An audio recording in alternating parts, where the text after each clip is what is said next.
Poison dart frogs are fascinating little creatures found mainly in the tropical rainforests of Central and South America.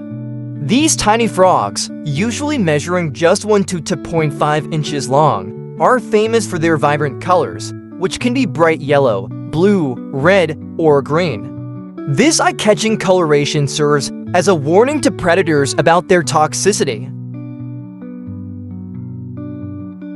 The frogs get their potent skin toxins from their diet, primarily consisting of ants and other small invertebrates. The most toxic species, like the golden poison dart frog, can produce enough toxin to be lethal to humans.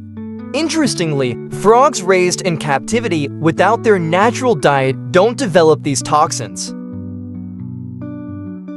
Their bright colors and toxicity work together as a clever defense mechanism, ensuring that they are left alone in the wild. Overall, poison dart frogs are a stunning example of nature's beauty and ingenuity.